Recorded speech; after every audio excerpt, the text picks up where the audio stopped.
ನಮಸ್ಕಾರ, ಎಲ್ಲರಿಗೂ ಕನ್ನಡತಿ ಅಡುಗೆ ಚಾನಲ್ಗೆ ಸ್ವಾಗತ. ಮಿಕ್ಸಿ ಜಾರಿಗೆ ನಾನಿಲ್ಲಿ 1 ಬಟ್ಲಾಗಷ್ಟ ಸಣ್ಣ ರವೆ, ಉಪ್ಪಿಟ್ಟು ರವೆ ಅಥವಾ ಬಾಂಬೆ ರವೆಯನ್ನು ತೊಗೊಂಡಿದ್ದೀನಿ.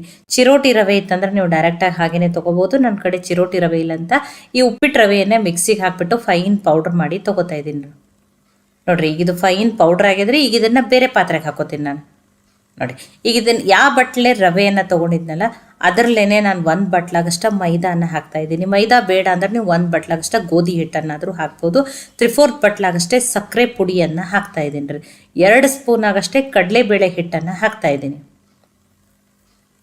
ನೋಡಿ, 2 ಸ್ಪೂನಾಗ 1 ಚಿಟಿಕೆನೇ ಉಪ್ಪನ್ನು ಹಾಕ್ತಾ ಇದ್ದೀನಿ, 1 ಚಿಟಿಕೆ ಸೋಡಾನ ಹಾಕ್ತಾ ಇದ್ದೀನಿ. ಈಗ ಇದನ್ನು ಮಿಕ್ಸ್ ಮಾಡಿಕೊಂಡ್ರೆ ನಾನು ನೋಡಿ ರವೆಯನ್ನು ಬಳಸಿ ಬಿಸ್ಕೆಟನ್ನು ಮಾಡಿ ತೋರಿಸ್ತಾ ಇದ್ದೀನಿ.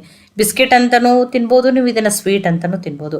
2 ಸ್ಪೂನ್ ಆಗಷ್ಟೇ ಎಣ್ಣೆಯನ್ನು ಹಾಕ್ತಾ ಇದ್ದೀನಿ ನಾನು. ನೋಡಿ, 2 ಸ್ಪೂನ್ ಹಾಕ್ರಿ. ಮೆಜರ್ಮೆಂಟಕ್ಕೆ ಎಲ್ಲನೂ ಇದೇ ರೀತಿಯೇ ಮಾಡಿರಿ, ಪರ್ಫೆಕ್ಟಾಗಿಯೇ ಮಾಡ್ಕೋಬೋದು.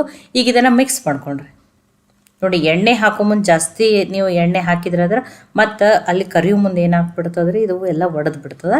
ಅದಕ್ಕಂತ ಹೇಳಿ 2 ಸ್ಪೂನ್ ಎಣ್ಣೆಯನ್ನು ಹಾಕ್ರಿ. ಎಣ್ಣೆ ಹಾಕ್ಕೊಂಡು ನೀಟಾಗಿ ಯಾವುದೇ ರೀತಿ ಗಂಟು ಇರಲಾರ್ದಾಗ ಮಿಕ್ಸ್ ಮಾಡಿಬಿಟ್ಟು ನಾನಿಲ್ಲಿ ಈ ಹಿಟ್ಟನ್ನು ಹಾಲಿನಲ್ಲಿ ನಾದ್ಬಿಟ್ಟು ತೊಗೊಳತ್ತೀನಿ ರೀ.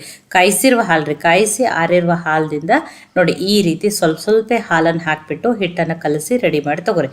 ನೋಡಿ, ಈ ರೀತಿ ಇರ್ಬೇಕು ನೋಡ್ರಿ. ತುಂಬ ಗಟ್ಟಿನೂ ಅಲ್ಲ, ತುಂಬ ಸಾಫ್ಟ್ನೂ ಅಲ್ಲ, ಈ ರೀತಿ ಇರ್ಬೇಕು. ಮುಚ್ಚಿ ಒಂದು 10 ನಿಮಿಷ ತೆಗೆದಿಡ್ತೀನಿ ರೀ. 10 ನಿಮಿಷ ಆಗಲಿ ರೀ. ನೋಡಿ, ಇನ್ನೊಂದು ಸ್ವಲ್ಪ ಏನಾಗಿದ್ರೆ ನೆಂದದ. ನೋಡಿ, ನಾನು ನಿಮ್ಗೆ ಸ್ಪೂನಿಂದ ಕಟ್ ಮಾಡಿಬಿಟ್ಟು ತೋರಿಸ್ತೀನಿ ನೋಡ್ರಿ. ರವೆ ಯಾವ ರೀತಿ ಒಳಗಡೆಯಿಂದ ಫಳ್ಳಾಗಿರ್ತದೆ ನೋಡ್ರಿ. ನೋಡಿ, ಇದೇ ರೀತಿಯೇ ಬರ್ಬೇಕು ರೀ. ನೀವು ಮೆಜರ್ಮೆಂಟಿಗೆಲ್ಲ ಇದೇ ರೀತಿಯೇ ಹಾಕ್ರಿ. ಫಸ್ಟ್ ಟೈಮ್ ಮಾಡತ್ತಿದ್ರು ನೀವು ಪರ್ಫೆಕ್ಟಾಗಿಯೇ ಮಾಡ್ಕೋಬೋದು. ಸ್ವಲ್ಪ ಹಿಟ್ಟನ್ನು ತೊಗೊಂಡ್ಬಿಟ್ಟು ನೋಡಿ ಸಣ್ಣ ಪೇಡ ಶೇಪ್ದಲ್ಲಿ ಅಷ್ಟನ್ನೇ ಮಾಡ್ಕೋತೀನಿ ನೋಡ್ರಿ. ನೋಡಿ, ಒಂದನ್ನು ಮಾಡಿ ತೋರಿಸಿದ್ದೀನಿ, ಇನ್ನೊಂದನ್ನು ಮಾಡಿ ತೋರಿಸ್ತೀನಿ ರೀ.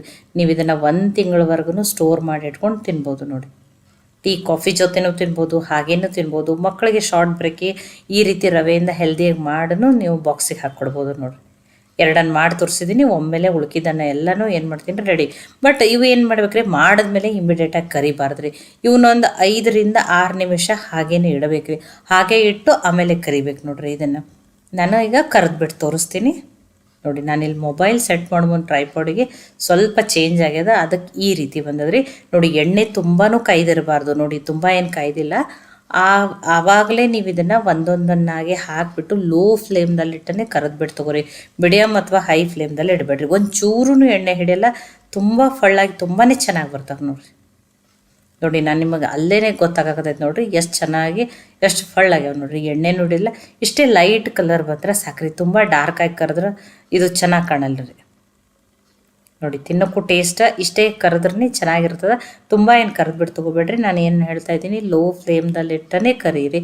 ಒಳಗಡೆಯಿಂದ ಆವಾಗ ಚೆನ್ನಾಗಿ ಬೇಯ್ದಿರ್ತದೆ ರೀ. ತುಂಬಾ ಟೇಸ್ಟಿಯಾಗಿರ್ತದೆ. ನೀವು ಏರ್ ಟೈಟ್ ಡಬ್ಬದಲ್ಲಿ ಹಾಕಿಬಿಟ್ಟು 1 ತಿಂಗಳವರೆಗೂ ಸ್ಟೋರ್ ಮಾಡಿ ಇಟ್ಕೊಂಡು ತಿನ್ಬೋದು ನೋಡಿರಿ.